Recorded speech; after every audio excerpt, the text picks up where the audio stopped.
নমস্কার, আপনারা দেখছেন কলকাতার সংবাদ চ্যানেল। প্রথমেই নজর রাখবো 40টি তাজা সংবাদের দিকে। শুরুতেই শিরোনাম। পরপর হোটেলে অগ্নিকাণ্ড, তারাপীঠের পর কলকাতায় ধোঁয়ায় দমবন্ধ হয়ে শিশু, মহিলা সহ 9 জনের মৃত্যু, গুরুতর আহত আরও 6। অন্নপূর্ণার টাকা অ্যাকাউন্টে ঢোকার মাঝেই বড় চমক, বাড়ল বরাদ্দ, বড় ঘোষণা শুভেন্দুর। ঘুষ নিতে গিয়ে এসসিবির হাতে গ্রেপ্তার পুলিশ কর্মী, ধরা পড়ে টাকার বান্ডিল বাইরে ছুঁড়ে ফেললেন অভিযুক্ত কনস্টেবল। রক্ষী ভক্ষক, সল্টলেকের গেস্ট হাউসে তরুণীকে ধর্ষণ, গ্রেপ্তার এএসআই। থানায় গিয়ে আইসিকে হুমকি দেওয়ার অভিযোগে ধৃত রানীগঞ্জের 2 বিজেপি নেতা, তারপরেই পদ কেড়ে নিল দল। নেতাকর্মী নন, বিজেপিকে জিতিয়েছিলেন মমতা, অভিষেক, হুমায়ুনরা, কেন বলছেন কার্তিক মহারাজ। নিউ মার্কেটের হোটেলে ভয়াবহ আগুন, মৃত্যু হল 9 জনের, রয়েছেন বাংলাদেশীয়। হাইকোর্টে খারিজ মসজিদ মামলা, কল্যাণ বললেন আবার মাইক লাগান দেখি। বিরোধী দলনেতা পদে আপাতত বহাল রইলেন ঋতব্রত, মামলা সিঙ্গল বেঞ্চে পাঠিয়ে 2 মাসের মধ্যে নিষ্পত্তির নির্দেশ। বিমানবন্দরে সৌগতকে ঘিরে চোর চোর স্লোগান, দমদমের সাংসদ জানালেন ছাড়ছেন না উপদেষ্টা কমিটির পদ। মধ্যরাতে হঠাৎ মহিলাদের চিৎকার, দরজা খুলতেই দেখি ভয়াবহ অভিজ্ঞতা নিউ মার্কেটের হোটেলের আবাসিকের। কোর্টের রায় নিয়ে সংশয়ী ঋত, মঙ্গলে চড়লেন না সরকারি গাড়ি, নামের আগে অস্থায়ী জোড়ার দাবি কুণালের। আন্দোলনের জেরে ঝাড়খণ্ডে বাতিল 39 পরীক্ষা, পিছল 6। জেপিএসসি জেএসএসসি নিয়ে বড় সিদ্ধান্ত হেমন্ত সরকারের। অন্নপূর্ণা যোজনায় বাড়ছে সরকারি বরাদ্দ, 36,000 থেকে 48,000 কোটি, বড় ঘোষণা মুখ্যমন্ত্রীর। জ্ঞানেশের ভূয়সী প্রশংসা ট্রাম্পের, কংগ্রেসের খোঁচা নিয়ে যান আমেরিকায়, ইভিএম গুলো পাঠিয়ে দেব। কাজে বাধা মমতার, রাজ্য পুলিশ নয় আইপ্যাক মামলায় সিবিআই তদন্তই চাইছে ইডি। ছাগল চুরি দেখে ফেলেছিল কিশোর, তারপরে উদ্ধার 12 বছরের সেই নাবালকের ঝুলন্ত দেহ, আটক 1।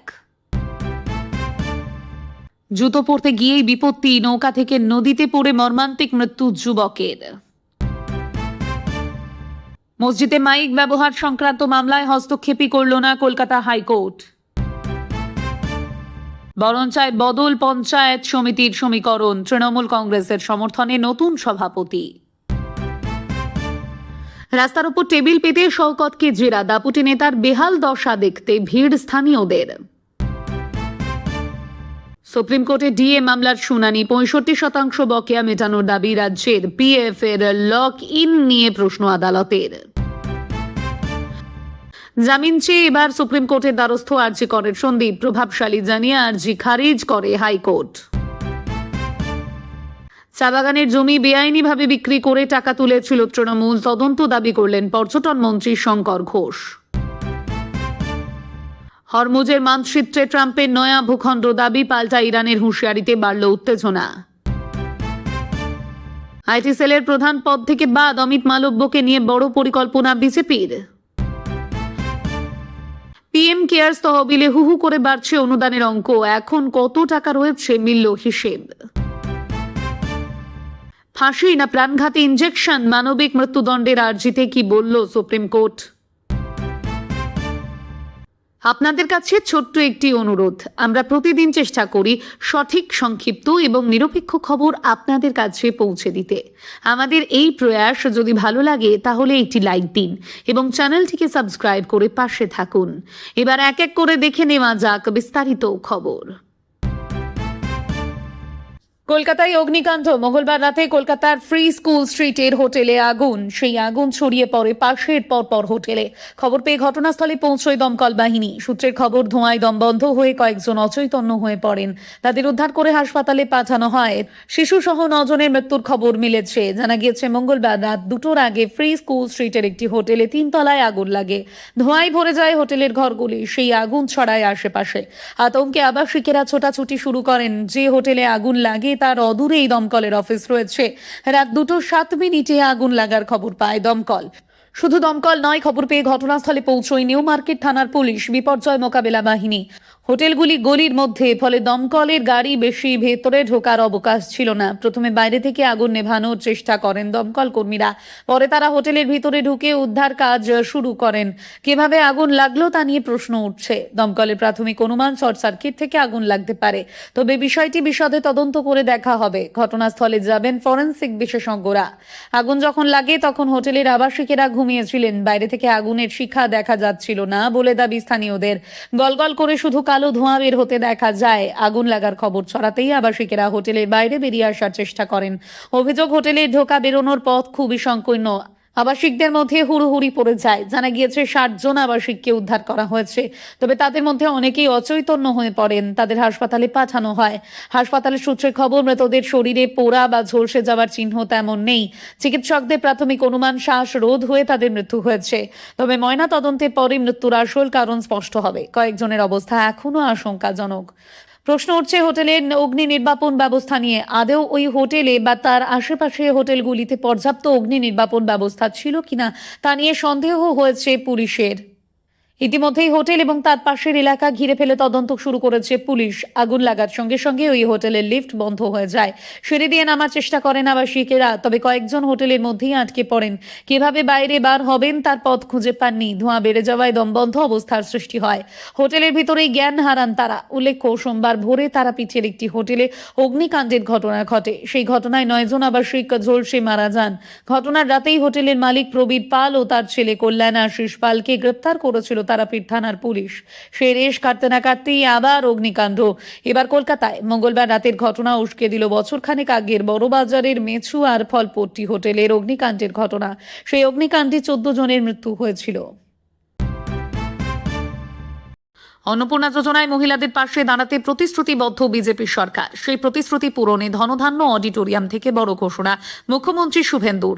অন্নপূর্ণা যোজনায় বরাদ্দ বাড়াতে চলেছে রাজ্য সরকার। 36,000 কোটি থেকে বরাদ্দ বেড়ে হতে চলেছে 48,000 কোটি। এদিন মুখ্যমন্ত্রী শুভেন্দু অধিকারী বলেন, 1,45,00,000 অনুমোদন দেওয়া হয়েছে, আরও 14 লক্ষের যাচাই পর্ব চলছে। উপভোক্তার সংখ্যা বাড়বে। আমরা বাজেটে 36,000 কোটি টাকা বরাদ্দ করেছি, তাতে হবে না, 48,000 কোটি টাকা লাগবে। 17ই আগস্ট থেকে অন্নপূর্ণা যোজনার টাকা যোগ্য উপভোক্তাদের অ্যাকাউন্টে ঢুকতে শুরু করেছে। তার মধ্যে 1,45,00,000 মহিলাদের ব্যাংকে 3,000 টাকা ঢুকতে শুরু করেছে। 20 তারিখ দুপুরের মধ্যেই বিপুল উপভোক্তা টাকা পেয়ে যাবেন। এখনো পর্যন্ত মোট 1,80,00,000 আবেদন জমা পড়েছে। 1,66,00,000 আবেদনপত্র যাচাই করা হয়েছে। এরা 10ই জুলাই পর্যন্ত আবেদন করেছিলেন। যারা 10ই জুলাই থেকে 31শে জুলাই পর্যন্ত আবেদন করেছেন, সেই বাকি থাকা 14 লক্ষের যাচাই পর্ব চলছে। তাদের মধ্যে যারা যোগ্য হবে তারা টাকা পেয়ে যাবেন। প্রতি মাসের দ্বিতীয় সপ্তাহের মধ্যে টাকা মিলবে। এছাড়াও কোনো যোগ্য উপভোক্তা তালিকা থেকে বাদ পড়লে তারা 20 তারিখ থেকে শুরু হওয়া নতুন পোর্টালে আবেদন করতে পারবেন। সব খতিয়ে দেখে সিদ্ধান্ত নেবে প্রশাসন। যোগ্য মনে করা হলে তার নামও যুক্ত করা হবে। এই পুরো বিষয়টি মাথায় রেখে অন্নপূর্ণায় বরাদ্দ বৃদ্ধির কথা জানালেন মুখ্যমন্ত্রী। প্রকল্প চালাতে রাজ্য সরকারের বছরে মোট 48,000 কোটি টাকা ব্যয় হবে বলে জানিয়েছেন শুভেন্দু। মঙ্গলবার ধনধান্য অডিটোরিয়ামে অন্নপূর্ণা যোজনা সংক্রান্ত একটি অনুষ্ঠান থেকে মুখ্যমন্ত্রী বললেন, প্রতিশ্রুতি পূরণে আমরা বদ্ধপরিকর। আমরা বাজেটে 36,000 কোটি টাকা বরাদ্দ করেছিলাম। এতে হবে না। এই প্রকল্প চালাতে বছরে 48,000 কোটি টাকা লাগবে। যাতে কোনো যোগ্য মহিলা প্রকল্প থেকে বাদ না যান, সেই জন্যই প্রতিটি এলাকায় মহিলা মোর্চাকে বিষয়টি দেখতে বলেছেন। অর্থনৈতিকভাবে শক্তিশালী এমন মহিলা টাকা পেলে সেই বিষয়টিও নজরে আনতে বলেছেন। মুখ্যমন্ত্রী বলেন, আমি আশা করব যাদের প্রয়োজন নেই তাদের সেই অর্থ যাতে আরেকটি বোন পান, তার সুযোগ তারা করে দেবেন। এতটাই আমি আপনাদের সকলের কাছে প্রার্থনা করব। সাব ইন্সপেক্টরের পর এবার কনস্টেবল। ঘুষ নিতে গিয়ে হাতে নাতে ধরা পড়লেন সাঁকরাইল থানার নাজিরগঞ্জ ফাঁড়ির কনস্টেবল শুভময় মণ্ডল। অভিযুক্তকে গ্রেপ্তার করেছে রাজ্য দুর্নীতি দমন শাখা। জানা গিয়েছে, এক প্রমোটারের কাছ থেকে তিনি 1 লক্ষ টাকা ঘুষ নিয়েছিলেন। সেই খবর পায় দুর্নীতি দমন শাখা। মঙ্গলবার ফাঁদ পেতে অভিযুক্তকে ধরে রাজ্য দুর্নীতি দমন শাখার আধিকারিকরা। জানা গিয়েছে, এক প্রমোটারের কাছ থেকে 1 লক্ষ টাকা ঘুষ চেয়েছিলেন নাজিরগঞ্জ ফাঁড়ির কনস্টেবল শুভময় মণ্ডল। ওই প্রমোটার রাজ্য দুর্নীতি দমন শাখায় এই নিয়ে অভিযোগ জানান। প্রমোটারের সাহায্য নিয়েই শুভময়ের বিরুদ্ধে পাতা হয় ফাঁদ। এদিন কেমিক্যাল মেশানো টাকা নিয়ে থানায় হাজির হন প্রমোটার। টাকা দিয়ে বেরিয়ে আসতেই সেখানে আসেন দুর্নীতি দমন শাখার আধিকারিকেরা। তাদের দেখা মাত্র টাকা 2টি বান্ডিল অর্থাৎ 50,000 টাকা ফেলে দেন শুভময়। যদিও বাকি 50,000 টাকা ফেলতে পারেননি তিনি, তাকে হাতে নাতে ধরে নেন তদন্তকারীরা। প্রথমে ঘুষ নেওয়ার কথা পুরোপুরি অস্বীকার করেন ওই কনস্টেবল। কার্যত জোর করে তার হাত জলে ডোবানো হয়। টাকায় লাগানো কেমিক্যাল হাতে লেগে থাকায় জল সম্পূর্ণ গোলাপি হয়ে যায়। তারপরেই শুভময়কে গ্রেপ্তার করা হয়। পালাবদলের পর রাজ্য রাজনীতি দমন শাখাকে আরও শক্তিশালী করেছে নতুন সরকার। ফলে একের পর এক ধরা পড়ছেন দুর্নীতিগ্রস্ত সরকারি আধিকারিকেরা। ঝাড়গ্রামের পর হাওড়া থেকে পরপর 2 জন সরকারি আধিকারিককে ধরল রাজ্য দুর্নীতি দমন শাখা। সোমবার ঘুষ নেওয়ার অভিযোগে রাজ্য পুলিশের এক সাব ইন্সপেক্টরকে হাতে নাতে গ্রেপ্তার করা হয়। ধৃত ব্যক্তি হলেন হাওড়ার ব্যাটরা থানার এসআই সুব্রত সরকার। জানা গিয়েছে, সুব্রত 15,000 টাকা ঘুষ নিয়েছিলেন। সেই টাকা উদ্ধার হয়। সোমবার পুরুলিয়ার মানবাজার থেকে ঘুষখোরদের করা বার্তা দেন মুখ্যমন্ত্রী শুভেন্দু অধিকারী। তিনি বলেন, খপ করে ধরেছি আর জেলে ঢুকিয়ে দিয়েছি। তিনি জানান, শুধু সাসপেন্ড করে ক্ষান্ত থাকবে না রাজ্য, ঘুষ নিলে জেলে ঢোকানো হবে। সল্টলেকের গেস্ট হাউসে এক তরুণীকে ধর্ষণের অভিযোগ উঠল। অভিযুক্ত রাজ্য পুলিশের অ্যাসিস্ট্যান্ট সাব ইন্সপেক্টর পদে কর্মরত। বীরভূমের নলহাটি থানায় পোস্টিং। তাকে মোরারই বাঞ্জা থেকে গ্রেপ্তার করেছে বিধাননগর পূর্ব থানার পুলিশ। ট্রানজিট রিমান্ডে অভিযুক্তকে কলকাতায় নিয়ে আসা হয়েছে। তাকে বিধাননগর আদালতে হাজির করানো হয়েছে মঙ্গলবার। পুলিশ সূত্রে জানা গিয়েছে, ঘটনাটি চলতি বছরের 19শে জুন। জুলাই মাসে নির্যাতিতা তরুণী বিধাননগর পূর্ব থানায় লিখিত অভিযোগ দায়ের করেন। তার অভিযোগ, সল্টলেকের CL ব্লকের একটি গেস্ট হাউসে তিনি গিয়েছিলেন। সেখানে তাকে ধর্ষণ করেন নলহাটি থানার ওই পুলিশ কর্মী। অভিযোগ পেয়ে তদন্ত শুরু করে বিধাননগর পূর্ব থানার পুলিশ। তদন্তকারী সূত্রে খবর, ওই মামলায় আগাম জামিন নিয়েছিলেন অভিযুক্ত ASI, কিন্তু অভিযুক্তের কোনো খোঁজ মিলছিল না। তিনি আদালতের নির্দেশ অমান্য করে পালিয়ে গিয়েছিলেন। এরপর বীরভূম জেলা পুলিশের সঙ্গে যোগাযোগ করেন বিধাননগর পূর্ব থানার তদন্তকারীরা। সম্প্রতি বিধাননগর পুলিশ গোপন সূত্রে জানতে পারে অভিযুক্ত মুম্বাইয়ে আত্মগোপন করে রয়েছেন। তারপরে সোমবার মুম্বাই থেকে অভিযুক্তকে গ্রেপ্তার করে বিধাননগর পুলিশ আদালতের কাছে ধৃতকে নিজেদের হেফাজতে নিতে চেয়ে জেরা করার আবেদন জানিয়েছে। মসজিদ থেকে মাইক খোলা নিয়ে জনস্বার্থ মামলা খারিজ করে দিল কলকাতা হাইকোর্ট। মঙ্গলবার বিচারপতি তপব্রত চক্রবর্তী এবং বিচারপতি অতরূপ বন্দ্যোপাধ্যায় ডিভিশন বেঞ্চের পর্যবেক্ষণে পুলিশের মৌখিক নির্দেশ সংবাদপত্রের প্রতিবেদনের উপর নির্ভর করে মামলা চলছে। প্রায় 4,000 মসজিদের আপত্তির কথা বলা হচ্ছে। তাদের মধ্যে বেশিরভাগই মামলায় যুক্ত হয়নি। জনস্বার্থ মামলা হিসেবে তা ধোপে টেকে না, তাই তা খারিজ করা হলো। আদালতের এই রায়ের পর মসজিদদের তরফে মামলায় সওয়াল করা কালীঘাট তৃণমূল সাংসদ কল্যাণ বন্দ্যোপাধ্যায়ের প্রতিক্রিয়া, এবার থেকে নির্দিষ্ট শব্দসীমা মেনে মাইকে আজান চলবে। কারো বাধা দেওয়ার কিছু নেই। যেসব মসজিদ থেকে মাইক খোলা হয়েছিল তারা আবার মাইক লাগাতে পারবেন। সম্প্রতি পুলিশ প্রশাসন মসজিদ কমিটিগুলিকে মৌখিকভাবে মাইক খোলার নির্দেশ দেয়। কোথাও কোথাও নিজেরাই গিয়ে তা খুলে দিয়েছে বলে অভিযোগ ওঠে। তাই নিয়ে হাইকোর্টে জনস্বার্থে মামলা দায়ের হয়। ভারপ্রাপ্ত প্রধান বিচারপতি তপব্রত চক্রবর্তী এবং বিচারপতি অতরূপ বন্দ্যোপাধ্যায় ডিভিশন বেঞ্চে এই মামলার শুনানি হয়। পুলিশের বিরুদ্ধে ওঠা এই অভিযোগ নিয়ে আদালত রাজ্যের অ্যাডভোকেট জেনারেলের কাছে তথ্য চায়। তার ভিত্তিতে মঙ্গলবার রাজ্যের হয়ে আদালতে সওয়াল করেন এজি জেনারেল সুরজিৎ নাথ মিত্র। তিনি অভিযোগে জানান, পুলিশ প্রশাসনের তরফে এমন কিছু করা হয়নি, তা মৌখিক নির্দেশ ছিল মাত্র। বিচারপতিরা জানতে চান, মসজিদের প্রতিনিধিদের সঙ্গে পুলিশের কোনো বৈঠক কি হয়েছিল? উত্তরে অ্যাডভোকেট জেনারেল জানান, না, তা হয়নি। এরপর এজি এই বিষয়ে জনস্বার্থ মামলার গ্রহণযোগ্যতা নিয়ে আপত্তি তোলেন। তার যুক্তি, মামলাকারী একজন আইনজীবী, অথচ তিনি পিটিশনে মসজিদ থেকে মাইক খোলা নিয়ে কোনো নির্দিষ্ট কর্তৃপক্ষের নাম উল্লেখ করেননি। এজির কথায় বলা হয়েছে, এটি মৌখিক নির্দেশের ভিত্তিতে একটি মামলা হয়েছে। কোনো কর্তৃপক্ষ এই নির্দেশ দিয়েছে তা তারা উল্লেখ করেননি। কোনো বিধিবদ্ধ নিয়ম লঙ্ঘনের নথি নেই। অভিযোগগুলি অস্পষ্ট। ইমাম ও মসজিদদের প্রতিনিধিদের কাছ থেকে পাওয়া তথ্যের উপর নির্ভর করা হয়েছে, কিন্তু তাদের কেউই আদালতে এসে বয়ান দেননি।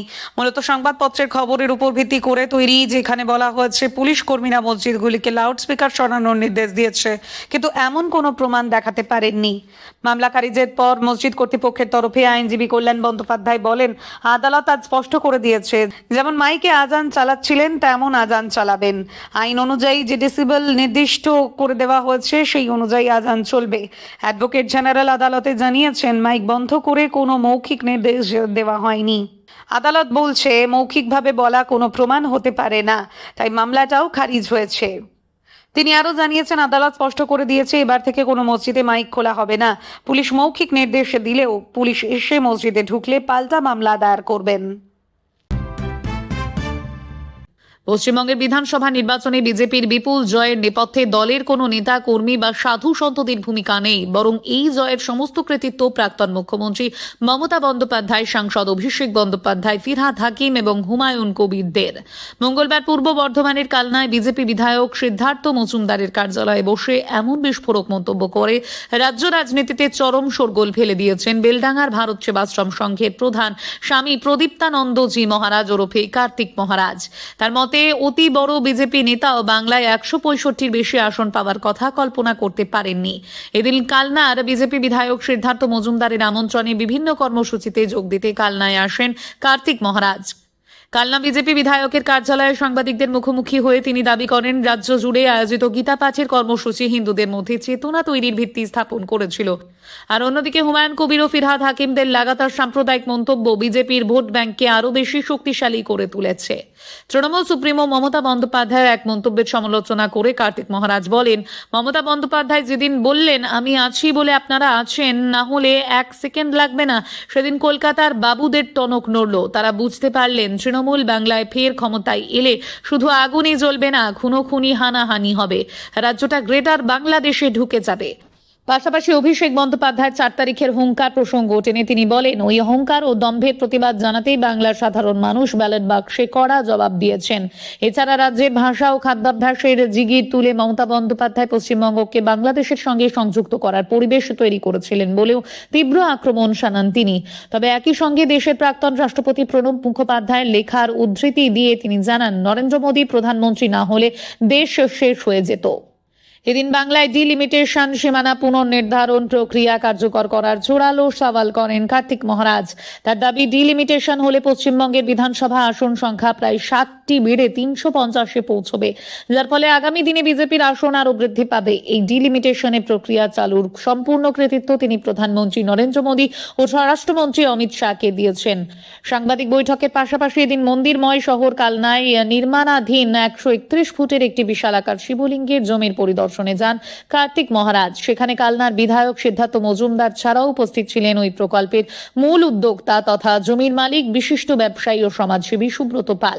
শিবলিঙ্গের মুখ কোন দিকে থাকবে সেই বিষয়েও তিনি প্রয়োজনীয় পরামর্শ দেন। উদ্যোক্তা সুব্রত পাল জানান, বর্তমান বিজেপি সরকারের আমলেই তারা এই মহাপ্রকল্প সফল করতে পারবেন বলে সম্পূর্ণ আশাবাদী। ছাগল চুরি করতে দেখে ফেলেছিল এক নাবালক। ঘটনাচক্রে মঙ্গলবার দুপুরে সেই নাবালকের ঝুলন্ত দেহ উদ্ধার হলো মালদহের কালিয়াচক 1 ব্লকের সুজাপুর গ্রাম পঞ্চায়েতের চামা গ্রাম বাগানপাড়া সংলগ্ন একটি লিচু বাগান থেকে। পরিবারের অভিযোগ, এলাকার কয়েকজনকে ছাগল চুরি করতে দেখে ফেলায় ওই নাবালককে শ্বাসরোধ করে খুন করা হয়েছে। প্রমাণ লোপাটের উদ্দেশ্যে দেহ লিচু গাছে ঝুলিয়ে দেওয়া হয়েছে বলে দাবি তাদের। ঘটনার প্রকৃত কারণ খতিয়ে দেখতে তদন্ত শুরু করেছে কালিয়াচক থানার পুলিশ। এই ঘটনায় এখনো পর্যন্ত একজনকে আটক করেছে তারা। মৃত কিশোরের নাম ফাহিম শেখ। পরিবার সূত্রে জানা গিয়েছে, ফাহিম বাবা মায়ের একমাত্র সন্তান। মঙ্গলবার দুপুর 1টা থেকে 2টোর মধ্যে ঘটনাটি ঘটেছে বলে দাবি পরিবারের। ফাহিমের মায়ের অভিযোগ, এলাকায় কয়েকজনকে ছাগল চুরি করতে দেখে ফেলেছিল তার ছেলে, সেই কারণেই তাকে খুন করা হয়েছে। তার অভিযোগ, আমার ছেলেকে ফাঁসি দিয়ে মারা হয়েছে, আমরাও দোষীদের কঠোরতম শাস্তি চাই। পরিবারের আরও অভিযোগ, নাবালককে হত্যার পর ঘটনাটি আত্মহত্যা বলে দেখানোর চেষ্টা করা হয়েছে। খবর পেয়ে ঘটনাস্থলে পৌঁছয় কালিয়াচক থানার পুলিশ। স্থানীয়দের অভিযোগ, ঘটনায় জড়িত সন্দেহে জসিম শেখ নামে এক যুবককে ধরে মারধর করা হয়। পরে পুলিশ তাদের উদ্ধার করে প্রথমে শিলামপুর গ্রামীণ হাসপাতালে নিয়ে যায়, সেখান থেকে তাকে মালদহ মেডিকেল কলেজে স্থানান্তর করা হয়েছে। পরে জসিমকে আটক করে পুলিশ। তিনি আরফাজুল শেখের ছেলে বলে জানা গিয়েছে। পাশাপাশি ঘটনায় আরও এক অভিযুক্তের নাম উঠে এসেছে বলে দাবি পুলিশের। ওই ব্যক্তি এখনো পলাতক। নাবালকের মৃত্যু ঘিরে এলাকায় তীব্র ক্ষোভ উত্তেজনা তৈরি হয়েছে। ঘটনার নেপথ্যে কি রয়েছে, ছাগল চুরির সঙ্গে হত্যাকাণ্ডের আদেও কোনো যোগ রয়েছে কিনা এবং কিভাবে মৃত্যু হয়েছে, সব দিক খতিয়ে দেখছে পুলিশ। এই ছিল আজকের দিনের সমস্ত গুরুত্বপূর্ণ খবর ও বড় আপডেট।